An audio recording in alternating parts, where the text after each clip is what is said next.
hoje eu quero falar com você. Trouxe uma pessoa linda, maravilhosa, um ser de luz que vai mostrar um caminho para gente de uma nutrição das nossas virtudes. Vem comigo, você vai adorar. Fabiola, querida, bem-vinda por você ter aceitado esse convite também. A honra é minha. Até fico emocionada. Hoje vai ser um podcast muito especial, porque a gente fechou um ciclo, né, dos primeiros 13 e hoje a gente está abrindo o segundo ciclo de mais 13 podcasts. Então, assim, para facilitar a minha vida e a sua, porque eu também estou emocionada, vamos escolher uma sinergia? Ótimo!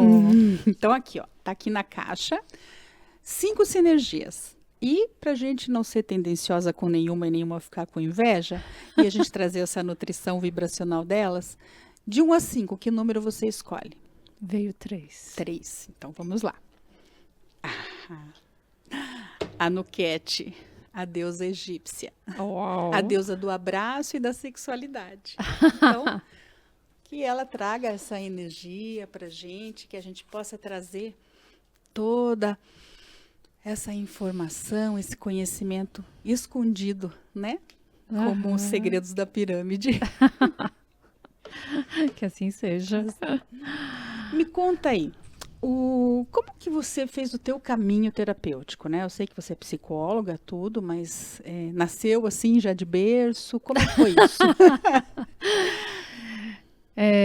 Eu entendo que é como se fosse assim, algo já veio com a alma, né? Mas também ao mesmo tempo o caminho foi lapidando isso.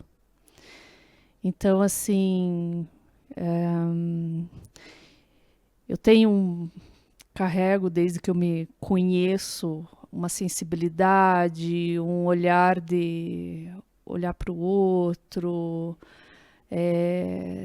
de entender até os abismos dentro de mim e querer entender o que é isso dentro do outro, né? Mas o caminho também foi lapidando, né? Nasci de 6 meses, o que faz com que a gente fique extremamente sensível. 6 meses? 6 meses. Uau! Estava com pressa nenhuma, né, de vir para esse mundo. É muito até. Aí eu sou a 5ª filha, né, de 6, 3 vivos e 3 que, né, não nasceram. Ali na família, daí, várias pessoas com sensibilidade também. Minha bisavó era benzedeira, também atendia pela vertente espírita as pessoas na casa dela. E aos poucos a gente vai entendendo. Sim. Né? Então eu tinha uma coisa também muito instintiva quando era criança, de abrir um baralho normal, colocava as cartas e começavam a me vir imagens. E se tinha alguém sentado na minha frente, era tipo, te prepara que vai, né? Eu ia falar Senta que um lá monte. vem história, né?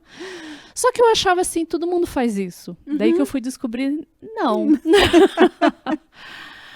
Aí, claro, fui me retraindo um pouco, porque daí as pessoas, como elas entendiam isso como diferente, você vai, não é para todo mundo que você mostra, não é para todo mundo que você fala. E a escola era bem complicado para mim, porque eu achava assim, eu lembro no dia que eu estava indo para o meu primeiro dia de aula, eu pensei, nossa, vai ser um ambiente que todos vamos sentar juntos, falar das suas experiências, né, colocar aprendizados em prática e poder compartilhar isso. Daí, não, né? Como é que você ia compartilhar, né? O primeiro dia de aula eu sentei na cadeira de cada um e fui perguntando e querendo saber o que cada um era capaz de fazer, o que sabia do mundo e não sei o que lá. Chegou na 7ª carteira, a professora virou para mim, fica quieta, pelo amor de Deus, eu não vou conseguir dar aula assim, né? E daí que eu fui olhar assim, mas isso aqui não era aula, a aula é agora, é ter que ficar quieto e ouvir, né? Ok, eu compreendo o método ali, né? Mas aí eu fui entendendo que aquilo que eu trazia e queria compartilhar ali não era o espaço, né? Então, a escola foi sendo difícil nisso, porque às vezes também eu estava prestando atenção na aula e vinha alguma visão também. Aí, como eu era sempre fascinada, eu era aquela criança que, de vez em estar no recreio, estava na biblioteca. Uhum. Até que a escola me proibiu de entrar na biblioteca, porque eu tinha que participar do recreio, né? Sim. Então, como eu sempre estava lendo mitologia, contos de fada, arqueologia, história, religiões, Uhum. desde muito pequena, e todas essas experiências foi se aproximando a época de, e aí, qual profissão? Sim. Né? Eu também desenhava, pintava, estudava música, quer dizer, não era para fazer uma coisa só. E daí eu ficava assim, não, mas se eu fizer faculdade disso, não vai ter aquilo. Se eu fizer aquele outro, não vai. E daí eu decidi fazer psicologia, porque eu entendia que no consultório eu podia unir tudo isso também, Uhum. né? E daí eu fui me apaixonando pela psicologia analítica. Sim. Né? A teoria do Jung, os arquétipos, o inconsciente coletivo, o modo como ele olha para as religiões, o quanto ele estuda com profundidade. E daí eu olhei assim, acho que aqui é o lugar que eu vou me esbaldar. Que legal! E hoje justamente a gente trouxe arquétipos aqui, né? Sim, Muito então. legal. E desde então, às vezes eu fico imaginando assim, eu vou largar tudo isso e fazer outra coisa. Uhum. Só que daí é um misto de... A vocação é algo que você escolhe e ao mesmo tempo você é colocado, né? Sim. Então, quando vem essas ideias, assim, de repente, é como se o sagrado sempre mostrasse, não, peraí, dá uma descansada, mas permanece, né? Uhum. E daí você vai entendendo que é um servir, não é um, vou fazer pra fama, vou fazer pra Sim, isso, vou sim. fazer pra aquilo. E queira ou não, né? É um processo de cura mútuo, né? Principalmente, não tem como a gente não se alterar junto com quem a gente está atendendo. E também não tem como você atender se você não também está se trabalhando, É, né? principalmente. E uma pergunta que eu sempre quis te fazer, mas nunca deu, vou aproveitar aqui, Ups. que eu acho assim maravilhosa.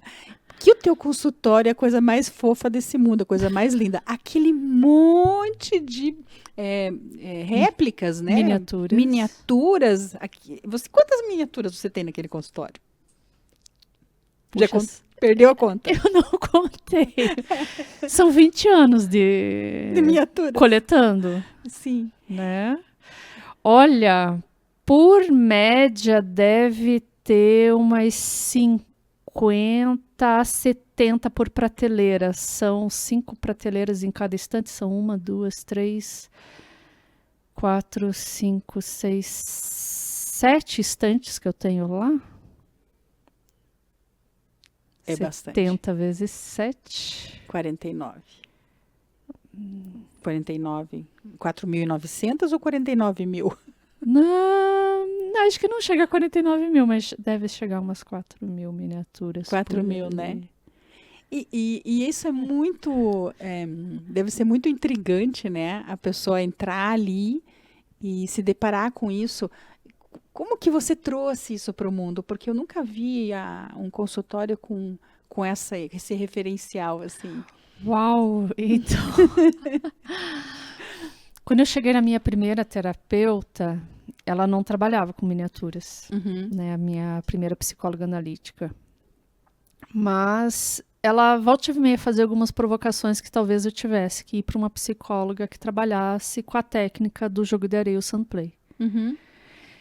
E daí, em um determinado momento, ela teve que se mudar para São Paulo e me recomendar outra terapeuta. Eu fui parar na Clara Rossana Ferraro de Sá, aqui de Curitiba, fantástica, psicóloga analítica, que trabalha com o Sunplay. E aí eu olhei assim, claro, a gente conhece a técnica na faculdade. Sim. Uma coisa é ver na faculdade, outra coisa é estar naquele ambiente, fazer o processo, né? Aí, como dizem, ladeira abaixo, porque ela perguntou na primeira sessão, você quer trabalhar com isso? E eu achava assim, eu acho que eu não tenho capacidade. Daí ela falou assim, não te preocupa que o inconsciente vai chamar se for para tu trabalhar, né? Mas não deu outra. Em menos de um mês de sessões, eu sonhei que tinha um consultório e todas as miniaturas estavam dispostas como se fosse um templo no meio da sala, fazendo uma mandala. Aham. E daí ela só olhou assim pra mim, as miniaturas te chamaram. E daí na mesma semana uma paciente me deu a primeira miniatura, que era daquelas que vinha até com um pirulito, assim, um aviãozinho de plástico, e eu olhei assim, tá, eu entendi. E daí não parou mais. Que legal, né? Eu acho muito lindo isso. Eu não conhecia essa técnica. E eu acho que ela deve ser uma técnica de muita facilitação para as pessoas, né? Porque às vezes a pessoa chega tão fechada, tão travada, e quando ela se depara com aquilo, ela meio que se desarma, ou não? Então, ela é justamente para quem não tem a facilidade para desenhar, ou quem tem a dificuldade de dizer o que está passando ou sentindo. Uhum. Porque tem gente que tem a facilidade, e tem gente que, mesmo não tendo a facilidade, se propõe a fazer ali um desenho na sessão, mas tem gente que não, Aham. né? Até eu tenho algumas pacientes que elas até têm receio de mexer também com as miniaturas, mas na verdade ela é muito isso, o lúdico, deixar vir o teu criativo, instintivo ali, e à medida que você vai se soltando, você vai compreendendo através da imagem, a imagem fica clara do que está se passando, né? Sim. Porque você mexe e você vê, né? O que está consciente, o que está inconsciente, quais são as potências mais para o teu polo feminino, quais são as potências para o teu polo mais masculino, o que do sagrado está se apresentando ali, o que são das tuas questões pessoais, o que são das questões da tua família. Então, é como se fosse um mapa da alma. Sim, sim. Eu sei que a gente vai falar das virtudes, né, como um caminho de nutrição, né? Porque assim como pode faltar vitaminas no nosso sangue, se faltar virtudes no nosso ser também, a gente tem sérias complicações. Mas você falou numa coisa importante, que eu queria entender um pouco mais e dividir isso com todo mundo. A criatividade, ela tá nesse rol das virtudes ou ela é outra coisa? Ela está no hall das virtudes também. Uhum, Né? Ela é um instinto humano, mas uhum, que ela pede para ser elevada. uhum. Porque senão a criatividade ela pode ser algo que pode virar só um sintoma em você e te destruir. Se você não souber lidar com as potências que ela exige e o nível de amadurecimento, Uhum. é como você querer definir Deus e vai enlouquecendo, Sim. né? Então, a criatividade, ela pede que ela vá sendo elevada, que ela não seja só um impulso, né? Que ela vá sendo refinada, vá virando uma arte, arte no sentido de você não... arte não é aquilo que você vai repetindo e vai se tornando mestre. Só repetir, eu posso estar repetindo um erro e me tornar mestre desse Sim. erro. Como eu posso não repetir algumas coisas que não são adequadas, mas tentar trazer à tona algo mais elevado dentro de você. Uhum. Né? E uma coisa que me ocorreu aqui, não sei se você tem visto o grande número de pessoas que reclamam que não tem criatividade. E elas atribuem isso simplesmente, eu não sei pintar um quadro, eu não sei fazer um artesanato. Então, Né? porque elas ficam presas a um determinado material, né? Sendo que a criatividade, ela é um instinto humano. Então, se eu te entregar qualquer objeto ou simplesmente te der uma ideia, naturalmente a gente já começa a querer manusear aquilo ou com a mão ou com a mente, Sim. né? De ou entender o que é, ou olhar em diferentes perspectivas, ou pegar só e ficar admirando, mas só esse fato de admirar ali, ficar com aquilo fixado, você já está desenvolvendo um impulso criativo, ele já está ali presente. Agora, o que vai surgir disso é o movimento, daí todo o processo de criatividade, né? Sim. Então, por exemplo, essa ideia, eu não sou criativa porque eu não sei desenhar, eu não sei o que fazer com isso, mas é justamente a tua pergunta do não sei o que fazer que já mobilizou o movimento, né? Então, já é instintivo. né? Tem gente que é ótima em ideias, tem gente que é em texturas, estética. Aí a gente pode ir para inúmeros exemplos, mas de vez a gente ser só um papagaio de ideia dos outros é entender qual é a tua ideia, né? O que é só teu, único em você também, né? Sim. Claro, algumas ideias elas podem ser, algumas pessoas falam assim, criatividade não traz nada de novo, a gente só está fazendo o que já fizeram. Mas de certa maneira o meu caminho, à medida que eu vou me desenvolvendo, eu tenho que descobrir por mim algumas coisas, sim, que já foram descobertas na humanidade. Mas eu seria um idiota se eu não utilizasse isso também que já foi descoberto, o aprendizado dos outros. Então eu tenho que somar, né, aquilo que eu estou aprendendo e aquilo que o coletivo também está aprendendo, né? Aí eu vou me elevando, vou me tornando o quê? Mais prático, tendo mais sacada, Mais insights, isso, né? E aí acaba a gente percebendo que, na verdade, a criatividade ela está até nesse processo de autoconhecimento, de você, de repente, ter uma ideia diferente sobre você mesmo, né? Normalmente, a criatividade ela vai se fechando se eu acredito que a coisa só é de um jeito, né? Mesmo que eu traga um comportamento que tente fechar, a criatividade ela vai daí vir e tentar irromper. Abrir uma vertente diferente, né? A depressão às vezes é um caminho para a criatividade. Ela faz você ir até o fundo para daí você se destituir de tudo, né? Se desintoxicar de várias coisas para daí você conseguir enxergar algo que você nunca tinha enxergado em você. Sim. Né? Sim. Às vezes até o sintoma da ansiedade também pode ser um caminho do germe da criatividade. Às vezes um burnout, né? Sim, porque essas coisas, né, essas vivências, né, terapêuticas, no caso de tô com uma depressão, tô com um burnout, ou mesmo uma qualquer outra doença, né, dessas aí, todas elas nos obrigam a mudar, né? Todas. Porque elas vão nos colocando, nos afunilando, até que, de alguma forma, eu falo assim, deu. Eu não quero mais isso, eu quero uma solução, eu vou fazer algo diferente na minha vida, vou dar uma guinada, não é verdade?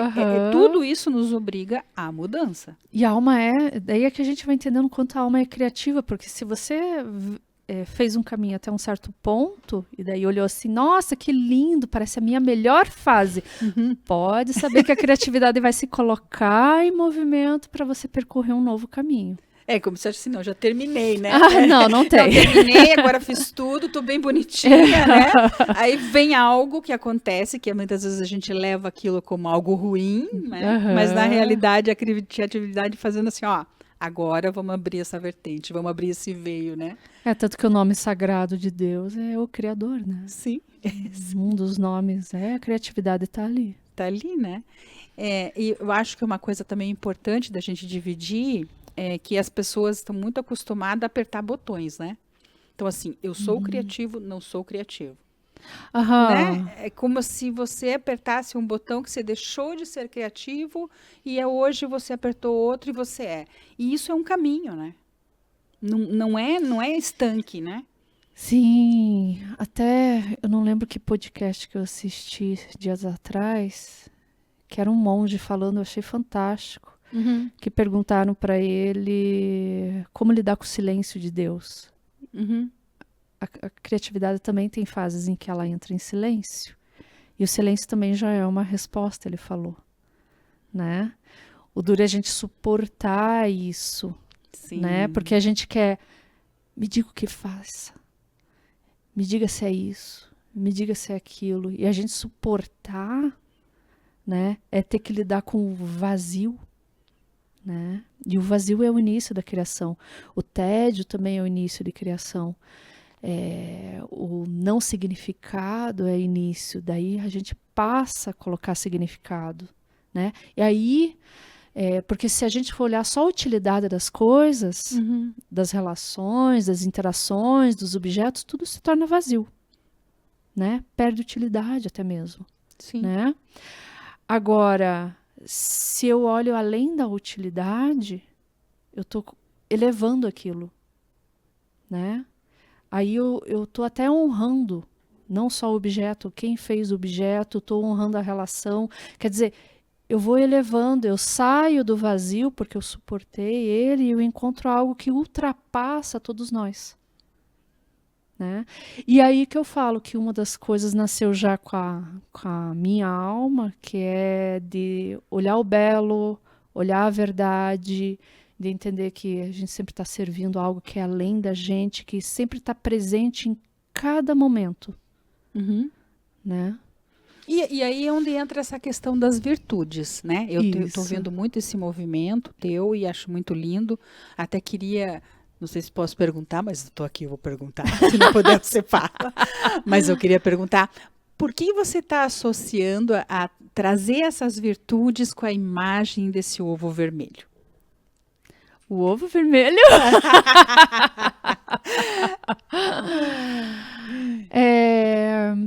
Primeiro, assim, à medida que eu fui me colocando a estudar sobre, a gente também tem que se colocar de uma maneira muito humilde de experienciar, porque quando você estuda sobre algo, você está abrindo portais em que você vai experienciar sobre também.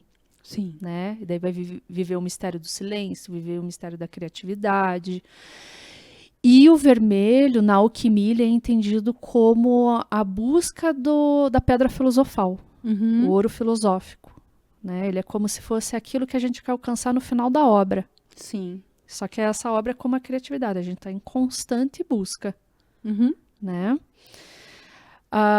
E o ovo, ele tem a ver tanto com o princípio do criativo, a origem da criatividade, como aquilo que também vai trazer o eterno. Né? No momento que eu gero uma coisa, essa coisa vai gerar outro ovo que vai gerar, né? E assim por diante, ele é infinito. Né?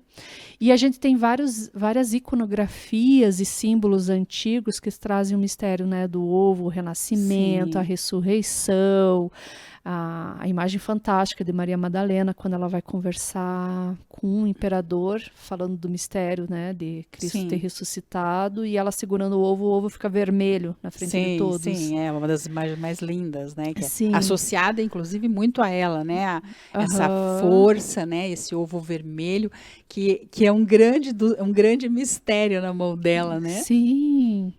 Então, o mistério não é pelo racional, né? O mistério, ele é vivido. E a cor vermelha, ela impacta porque ela também é essa vitalidade, né? Agora, falando das virtudes, como eu vou tornar algo que eu não sei de mim, que é como se tivesse escuro, que é o chumbo na alquimia, né?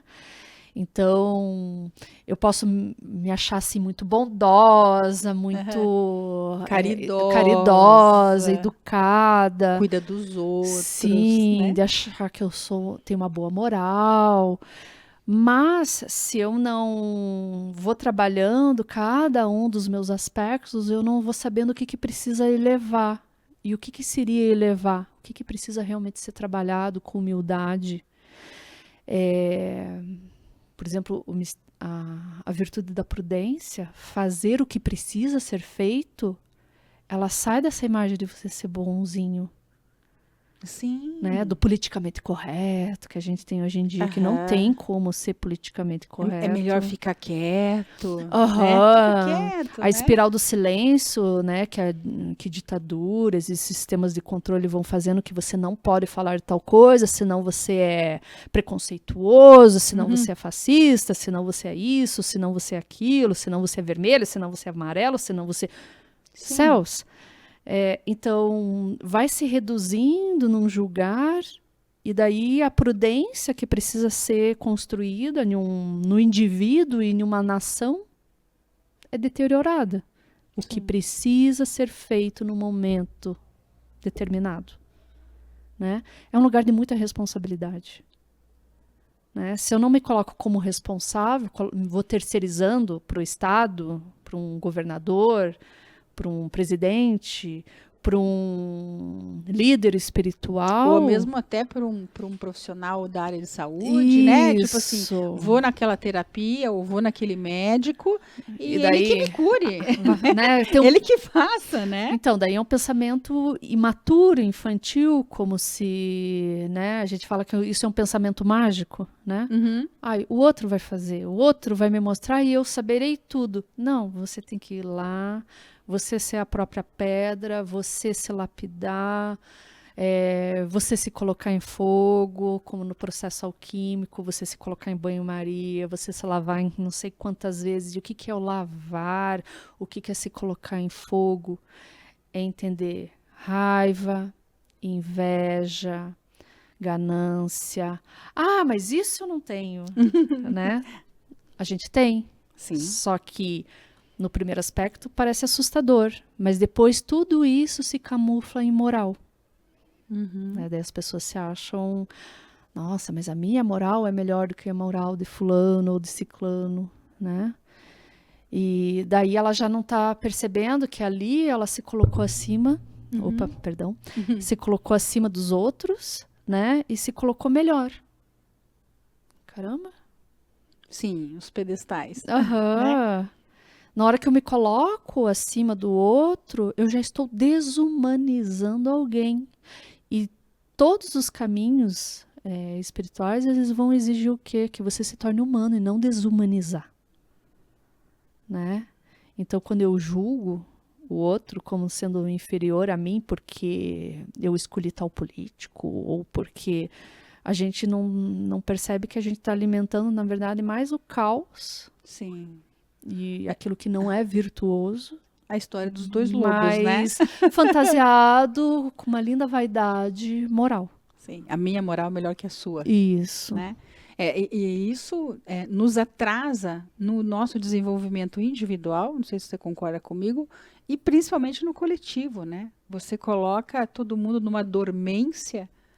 Assim. Né? Sim. E fica todo mundo ali, fazendo sim, né? Ou a gente se torna um idiota útil. Isso é terrível, né? Então a melhor coisa que eu tenho a fazer como responsabilidade, não só comigo, mas perante a você e todas as demais pessoas, é me tornar responsável por mim. Se eu não fizer isso, não tem como o outro vir me salvar. Eu tenho que, né? Achar o caminho. E dessas virtudes que você tem vivenciado tanto no consultório, mas não somente porque basta ligar a televisão e a gente vê o quanto falta de virtude, né? Quais seriam as outras, assim, mais que as pessoas mais estão lidando? Acho que a primeira que a gente tem que estar atento é a fortaleza. Você se tornar forte. Forte não é ser tão agradável algumas vezes, mas a virtude da fortaleza é você também amadurecer psicologicamente, que o mundo não foi feito para te servir.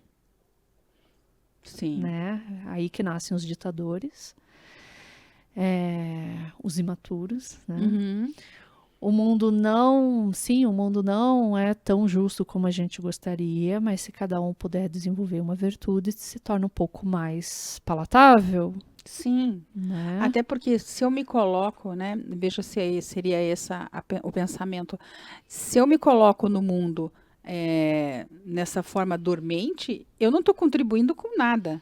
Não, né? Daí eu estou contribuindo a ser uma sombra, utilizado, ou aumentar o caos. E a gente está aqui, né? Porque o mundo está aí, mas a gente está aqui para contribuir. Isso. Né? Eu vim aqui para contribuir, para entregar algo. Isso é servir, né? Se eu não posso contribuir com você. Né? Tem muita gente que chega às vezes no consultório, assim, principalmente os adolescentes, às vezes. Ah, mas eu não sei fazer nada. Nossa. Né? Daí com eles toda aquela energia novinha. Sim, porque, claro, eles ainda não aprenderam a desenvolver qual é a minha capacidade, quais capacidades que não são só minhas, mas que eu posso aprender de fora, né? Porque não tem só aquilo que é inato teu, aquilo que você também, é muito potencial para aprender algo que não é só teu, né? Então, quando eles ficam presos nisso, eles acabam sucumbindo, né? Se achando vazios. Sim. Quando você pode oferecer, de perguntar assim, mas e aí? O que você tem a oferecer? Uhum. Eles dizem, não tenho nada. Mas nem tua presença. Daí muitas vezes eles vão, mas ninguém me quer aqui. Será? Não mesmo? Uhum. Nem você? Né? Então, às vezes, tem que fazer esse resgate ali já. Né? Não é bem assim. E você acha que isso também é um peso que a gente está lidando, os pais, né? Pai e mãe, ou quem cria essas crianças, nem sempre são pais e mães, né? De também estar esvaziado das suas virtudes, porque se eu não consigo ter virtudes em mim, o que eu vou passar para um adolescente, o que eu vou passar para uma criança, né? Isso meio que está meio caos mesmo, ou eu estou fora da casinha? Não, veja. Não ter as virtudes é ficar sem bússola, né? Porque as virtudes vão construindo caráter, estrutura de uma sociedade que ela vai além da moral, ela vai para a ética e ela vai para esse servir além, né? Então, eu deixo de olhar, como eu falei no início, né, só a utilidade das coisas. Eu começo a ver o significado, valor, propósito de que, apesar da minha finitude como pessoa material, pode se terminar o que eu vou deixar de eterno, né? Sim. Daí que a gente vai entendendo assim, não tem como daí pensar um ateísmo. Sim. Né? Há algo que eu não posso dizer que é humano, eu não posso definir, né? Mas que me coloca além, ele transpõe, né? Ele transcende a mim. Quando eu chego nisso, eu vou entendendo algo que é sagrado além de nós. Aí a gente dá, isso é Deus? É uma ínfima parte. Sim, sim. Né? Eu não lembro qual é o filósofo, o teólogo, às vezes eu confundo, que ele falava assim, se você chegou à definição de o que é Deus, este não é Deus. Né? Mas a gente vai tendo relances, né? E se eu posso fazer algo assim, isso ajuda a fazer com que a sociedade tenha uma estrutura em que traga determinadas regras, leis, ordens que organizam, façam ter a boa convivência. Sim. Né? Quer dizer, é para facilitar. Né? Tá todo mundo aprendendo? Todo mundo erra? Sim. Porque o excesso da liberdade para as pessoas que ainda não têm maturidade para lidar com ela, porque ela é um poder extremamente, né, alto, leva à libertinagem. Isso. Né? E as pessoas meio que confundem as duas coisas, né? Eu até diria que, na verdade, se a pessoa está indo para a libertinagem, ela está, na verdade, indo mais para o caos. Porque, na verdade, ela está desorientada. Porque liberdade, eu sei para onde eu quero ir. Eu sei aonde eu estou escravo e não quero permanecer escravo. Então, eu estou escravo das minhas emoções, estou escravo dos meus impulsos, estou escravo dos meus instintos. Isso tudo faz parte do humano. Sim. Mas eu não posso querer que as minhas emoções me governem. Eu não posso querer que os meus instintos me governem. E eu não posso querer que os meus impulsos me governem. E também eu não posso ser só a razão me governando. Eu tenho que olhar para todos esses mecanismos que foi dado, não só pela alma, mas o corpo também tem capacidade para dizer, você está triste, você está com fome, você está com sono. Às vezes a gente tem uma dificuldade de entender isso. Sim, né? Sim. Meio que mistura, né? Às vezes a pessoa acha que está ansiosa, mas ela só não está tomando água suficiente. Tem muito também. Né? Até porque todo mundo fala que a gente é um ser de carne e osso, sendo que a gente é quase 80% água. Então, matematicamente, somos um ser de água. Então, realmente precisamos de muita água, né? Sim. E o quanto uma coisinha desregula, sim. né? Então, é como se fosse, né, todo um instrumento dizendo, olha, alguma coisa que saiu do, né, como é que você vai lidar com isso? Daí isso é se tornar rei, né? As virtudes é tornar-se rei de si, né? Rainha. Tanto que a maioria dos mitos e contos antigos é a volta do verdadeiro rei. Sim, como Arthur, né? Que Isso. quando ele adoece emocionalmente, todo o reino Não adoece. todo o reino, né, se priva, né, das virtudes do rei. Isso, né? porque aquilo era a bússola, né?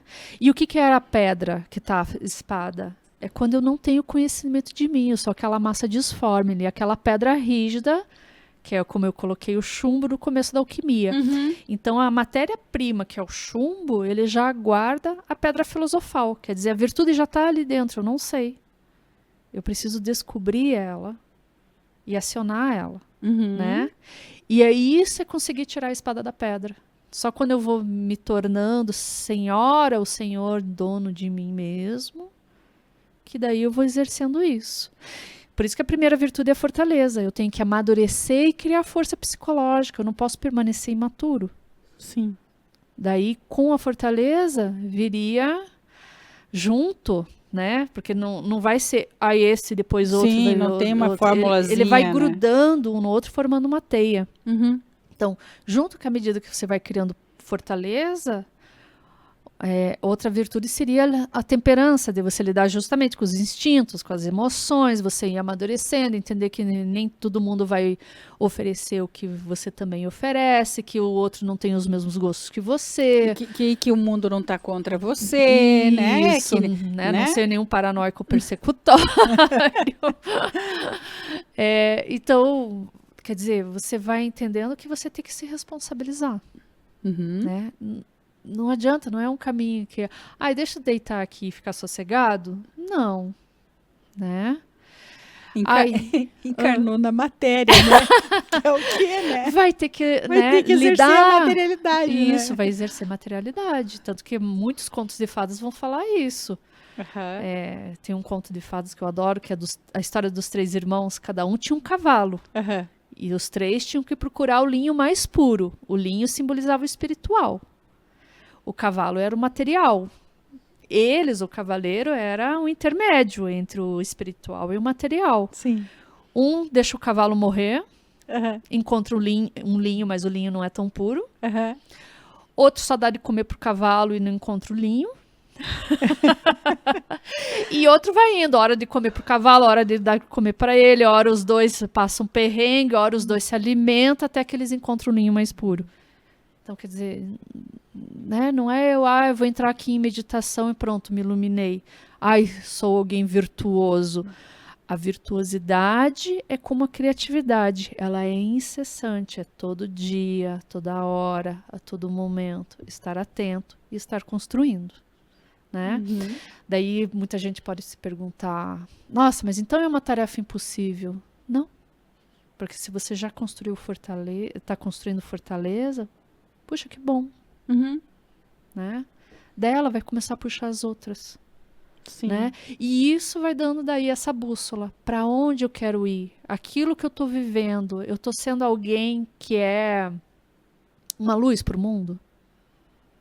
O que eu falo, o que eu escrevo na internet é luz para o mundo? Né? Todo mundo tem direito a colocar a crítica. Claro. Agora, quando que não é uma crítica e é só alfinetadas, uma né? verborréia, Sim. né? E aí? Todo mundo também fica indignado. Sim. Mas para onde que eu posso apontar a minha espada da indignação que ela seja usada de forma adequada? Sim, para o todo, né? Isso. Porque, voltando ao conto do Rei Arthur, né? Ter a espada é gerir as virtudes para o todo, né? Isso. Não ao meu bel prazer, né? Isso. Eu vou alfinetar ou eu vou espetar quem eu quiser, quem me incomoda, né? E aí a gente vai entendendo que as virtudes estão alinhadas ao amadurecimento da personalidade, não é? Eu nasci, eu tenho essa personalidade. Não. É como você vai amadurecendo e desenvolvendo realmente a tua personalidade que faz com que quem é você o que você faz e por que você faz e como você faz. Sim. Isso te torna único. Né? Porque o que eu faço, muita gente pode fazer. É psicóloga. É só fazer a faculdade, fazer o treinamento, né? Sim. E se colocar, fazer terapia. Ok, muita gente pode fazer. Agora, o como você faz, o porquê você faz e por qual significado, aí já vai mudando, né? Sim, sim. Justamente o ajuste da bússola, né? Que é Isso. aquela agulhinha tão sensível, né? Que Aham. vai apontando os caminhos, as direções. Realmente é preciso ter sensibilidade para poder fazer isso, né? Como de uma agulha de uma bússola. Aham. E daí muitas pessoas eu vejo que elas estão desenvolvendo virtuosidade, mas aquele que não está querendo desenvolver, ele vai colocar adjetivos negativos no virtuoso. Ai, opressor, tirano. Mais do que tirano, vão dizer, nossa, que pessoa arrogante. Sim. Né? Porque, volto a dizer, a virtuosidade não é me isentar de pecado. A virtuosidade é eu querer trazer algo um pouco mais elevado. E por isso que ela não está atrelada à moral. Sim. Né? E porque daí a moral ela pode justamente se esconder nessas sombras, de eu parecer bom e quando vê eu tô a favor de uma ditadura, ai, mas eu sou bom porque eu sou a favor que todo mundo tenha tudo, os ricos é que são maus. Sim, começa a polarizar, né? Sim, e daí a polarização faz o quê? Rasga tudo no meio, isso, né? daí eu tô Ninguém tem nada, né? Na realidade, ninguém tem nada. Vira terra de ninguém. É isso mesmo. Né? Se vira terra de ninguém, eu tô perdendo significado. Se eu tô perdendo significado, tô preso na matéria. E daí o preso na matéria não é no sentido assim, nossa, então você está falando que só a alma importa. Não, não é isso. É quando que eu faço com que aqui se torne tudo vazio. Daí eu vou para fanatismo material. Muitas vezes aquele que quer o carro, às vezes é menos fanático materialmente do que a pessoa que só está indo para o alto da montanha rezar. Né? Sim. Ou fanático religioso, ou fanático político. Eu não sei qual desses três é o pior, que para mim os três é a mesma coisa. Sim, porque está no fanatismo, né? Sim. Nossa, é muita coisa, né? Muita. Vamos ver as perguntas, senão a gente não para. E é muita, porque as virtudes são muitas, né? Sim. Também. Ah lá, vamos ver a primeira. A Lindamir Silva. As virtudes podem ser alcançadas? Porque às vezes a gente acha que isso está tão longe, né? Da nossa humanidade, né? Elas devem ser alcançadas, e como eu falei, como elas não têm a ver com a moral, né? Porque a moral ela pode se maquiar, né? De parecer bom, mas no fato não é. As virtudes é toda vez que também eu encaro assim, de dizer assim, puxa, eu ajudei fulano a fazer isso, mas será que isso foi uma ajuda autêntica ou seria uma ajuda de fato se você ensinasse ele e ele fizesse sozinho? Porque às vezes a gente acha, deixa que eu faço tudo. Ai, que boa pessoa que eu sou. Né? Então, sim, elas são possíveis de ser alcançadas, mas a gente tem em mente que elas não vão levar a gente se achar perfeito. Quanto mais eu tô com as virtudes, mais eu me sinto mais humano, suscetível ao erro, a gente vai tendo mais cuidado, mas também não é para entrar naquele cuidado neurótico e ansioso. Sim. Né?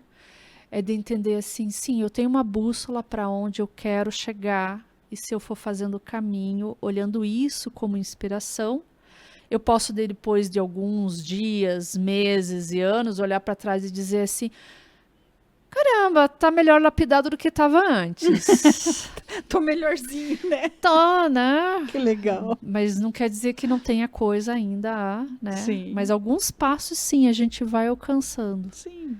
Legal. Vamos ver a próxima. As virtudes são só para os santos, da Mariana Grande.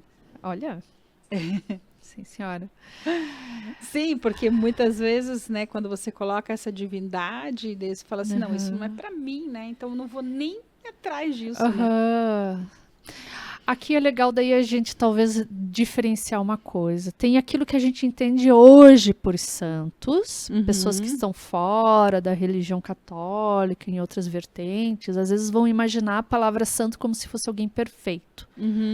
Não, a virtuosidade não é para quem é perfeito. A virtuosidade é para quem procura se tornar, se olhar como humano, suscetível, né? A estar errando. Ok. Então ela é algo também nosso humano. Então ela é possível. Sim. O que os santos faziam? Eles se dedicavam a algo que eles entendiam que era além deles, serviam a algo maior, né? Então muitas vezes nesse processo eles passavam por governos tiranos, Sim. ou situações que colocavam eles à prova. E por eles manterem virtudes de fortaleza, prudência, temperança, justiça, de não se vender, né, de negar aquilo que ele estava buscando, sofreram várias consequências. Mas, ao mesmo tempo, quanto milagre dos mistérios se fazia presente na vida dos santos. Sim. Então, o mistério do sagrado se fazendo tão presente que faz o santo ali, né? No sentido, assim, de mostrar o quanto o sagrado, o mistério está presente na vida, né? E daí tem coisas que daí não são pelo racional, Sim. né? A levitação de alguns santos, o Sim. Padre Pio, né? Aham. A bilocação, a materialização. Sim. Na Bíblia fala também do tunelamento quântico. Isso. Né? O primeiro registro quântico que tem está lá, sobre o tunelamento quântico. Justamente. Então, daí, o que a gente percebe? A gente é ferramenta. Né? Então, daí eu diria, sim, os católicos vão dizer, porque o católico vai dizer, procure se tornar um santo, quer dizer, seja alguém que está seguindo um propósito maior. Eles estão dizendo, tenha uma bússola. Isso é muito legal. Em outras religiões vai ter o quê? Na Umbanda também vai ter a busca também de virtudes. Sim. Né? No budismo também. Né? Eu ter que lidar com as deidades que não são tão agradáveis, né? Sim. E buscar as deidades mais virtuosas, daí tem os ensinamentos, as meditações, né? Caramba, vai ficar lá, né? Fazendo toda a disciplina budista, né? Porque toda religião ela vai ter uma disciplina. Sim. Né? Então, se eu construo uma disciplina adequada, isso também ajuda as virtudes. Né? Algumas pessoas podem dizer, nossa, isso não serve para mim. Né? Ok, mas talvez até se perguntar, do jeito que tá servindo? Né? Tem uma frase que eu gosto muito na Cabala e no judaísmo, que é eu me tornar o Messias, entender, não esperar a vinda dele, é todos sermos Messias na vida de alguém, né? Então, de certa maneira, é se tornar um santo, ou uma luz inspiradora, ou somar, né? Somar ou até uma palavra simples, amigo. Amigo da humanidade já ajudava bastante, né? Vamos ver o próximo ali. Almir Leal. A virtude e a moral são a mesma coisa? Eu sei que você já falou alguma coisa sobre isso, mas acho que completar sobre isso aí. Vou completar. É como, né, todos nós fomos ensinados o que é bom e o que é mal. Isso é o início da moral. Ok. Mas a nossa moral pode camuflar aspectos negativos naquilo que parece bom. Né? Então, eu sou a favor das minorias. Sim, todo mundo. Sim. Mas quando que isso se torna ruim? Quando às vezes você também só está olhando a minoria e não está olhando os outros. Mas os outros sempre foram olhados. Da onde essa ideia? Porque, na verdade, daí a gente vai para ideias que talvez estejam olhando de forma muito reduzida o mundo e as pessoas. né? Conceitos que, né? E o que eu mais aprendi ao longo desses 20 anos, terapeuticamente, e também nesse caminho de ensinar no Sagrado Feminino e fazer os meus caminhos individuais, assim, foi de toda vez que você chega numa ideia, o sagrado, a vida, vai te mostrar que aquela ideia tem que ser ampliada, que não é aquilo. Né? É como se você chegou na definição do que é Deus. Não, esse não é Deus. Então eu diria ser de várias coisas na vida.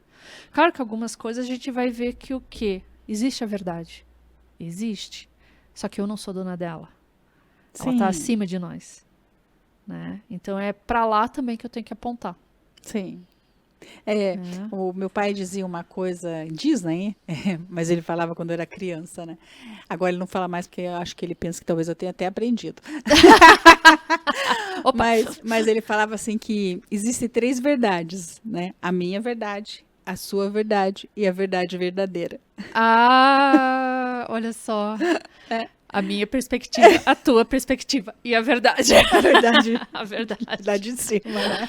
Né? Porque enxergar verdade, o todo... Né? Porque, assim, não tem como eu não contaminar a minha verdade com o que eu penso, com o que eu sinto, com o que eu né, vejo do mundo, né? Sim, porque sempre moralmente a gente se sente adequado. Sim. Ai, eu sou tão boazinha. E daí é difícil quando a gente olha assim, nossa, um ato teu de bondade pode ter causado algo ruim. Isso é doloroso. Mas daí qual é a minha responsabilidade frente a um coletivo, né? E daí que é um problema, porque se eu olho direto um coletivo, e se esse coletivo está muito inconsciente, céus, ele pode se autodestruir. Então eu não tenho que estar seguindo isso.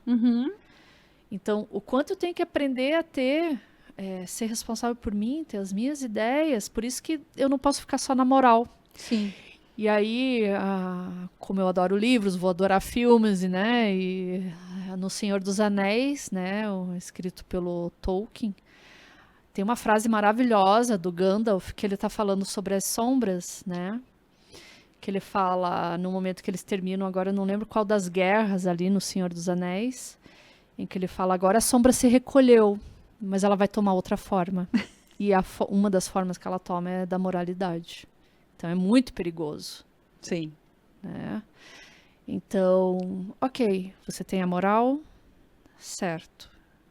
Quando que está adequado, quando que não está. E daí isso faz a gente entender assim, puxa, né? Sim, eu não sou o dono da verdade, eu não sei tudo. Quanto mais eu sei, mais que eu sei que não sei.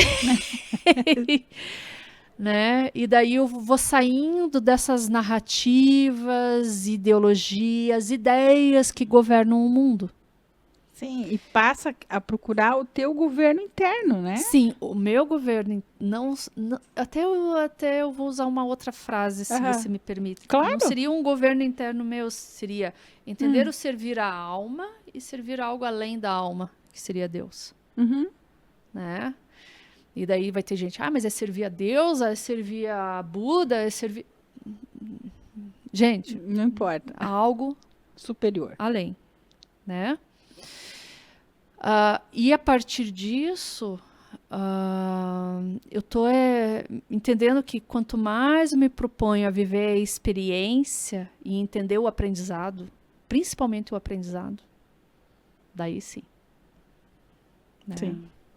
Não, eu sei que a gente continuaria um monte, mas a gente já está estourando o tempo. Vamos ter que voltar, porque eu quero ainda ter essa conversa de cabala aí, que acho que tem muita coisa. Nunca esqueci a vivência da Sefirot. Opa!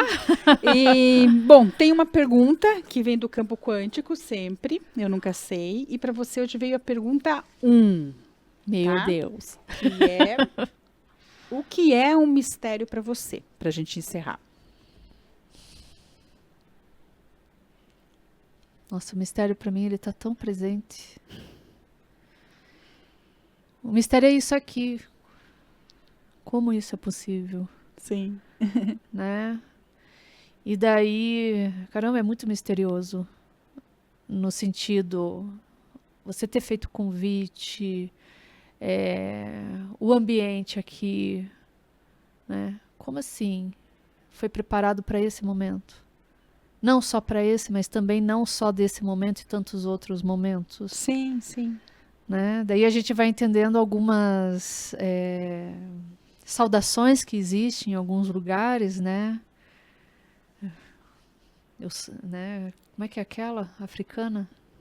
Nossa, às vezes eu esqueço as Eu palavras. também, mas eu sei qual você está falando, né? Né? Meu ser saúda você, alguma coisa Sim, assim, né? porque a gente se entende como igual e ao mesmo tempo tão diferente e único. Então isso eu também entendo como mistério, né? A vinda de Cristo, mistério. O nascimento, mistério. A morte, mistério. Caramba, tá tão presente, Sim. né? Que chega a ser uma beleza assim. E daí eu fico emocionada. Bom, então, mais uma vez, obrigada por estar aqui, por aceitar esse compartilhar, né? Que a gente possa ter sido luz aí e sombra também e trazer equilíbrio para as pessoas nesse novo ciclo que a gente está entrando agora. Isso. E, como eu sempre digo, vamos despertar.